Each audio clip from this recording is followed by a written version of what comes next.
আপনারা বেশি দিন টিকতে পারবেন না। আমরা যেভাবে জুলাই আগস্ট গণঅভ্যুত্থানে বাংলাদেশের ছাত্র জনতা রাজপথে নেমে এসেছিলাম, আমরা রাষ্ট্রের প্রয়োজনে, দেশের জনগণের প্রয়োজনে দরকার হলে আমরা আবার রাজপথে নামবো, আবার রক্ত জড়াবো এবং বাংলাদেশের মানুষের, বাংলাদেশের ভূখণ্ডের অধিকার আদায় করে ছাড়বো ইনশাআল্লাহ। আসসালামু আলাইকুম।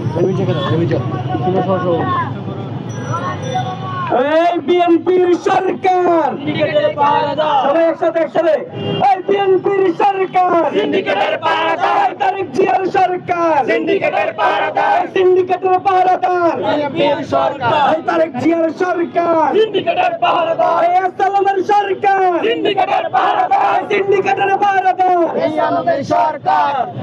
সম্মানিত উপস্থিতি, এই মুহূর্তে বক্তব্য রাখার জন্য অনুরোধ করছি জাতীয় ছাত্র শক্তির ঢাকা বিশ্ববিদ্যালয় শাখার সিনিয়র সহ-সভাপতি রেমিজা আপুকে, আসিয়া আক্তার রেমিজা আপুকে।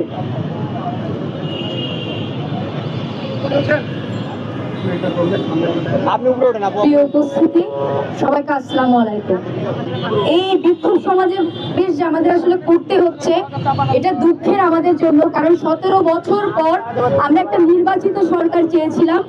আমরা আশা করেছিলাম এই সরকার জনগণের হবে, কিন্তু আমাদের দুঃখের সাথে জানাতে হচ্ছে যে এই সরকার জনগণের হতে পারে নাই, এই সরকার হয়েছে সিন্ডিকেটের।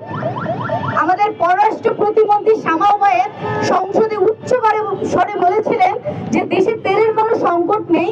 কয়েকদিন আগে জ্বালানি প্রতিমন্ত্রী বললেন যে ইতিহাসের সবচেয়ে বেশি তেলের মজুদ রয়েছে এখন।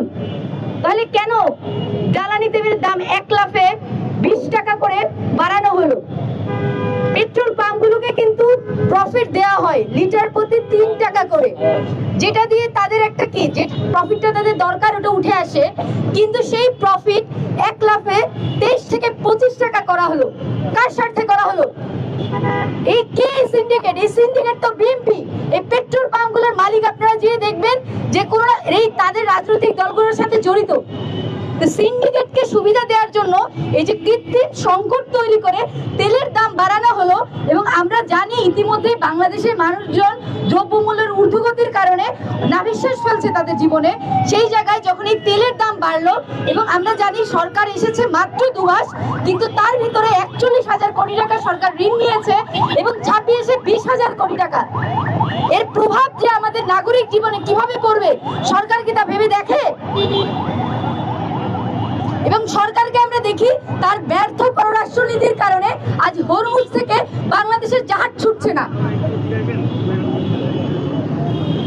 আমি সরকারকে বলবো যে আপনারা জনগণের হন, যদি আপনারা আপনাদের এই উচ্চ প্রাসাদে বসে আপনাদের নিজের লোকদের সরকার হয়ে বসে থাকেন, সিন্ডিকেটের সরকার হওয়ার আশা করেন, তাহলে আপনারা দুরাশা দেখছেন। কারণ আমরা চাই বাংলাদেশ এই জুলাই পরবর্তী সময়ে একটা স্থিতিশীল রাজনৈতিক অবস্থা বজায় থাকুক, জনগণ একটু শান্তিতে থাকুক।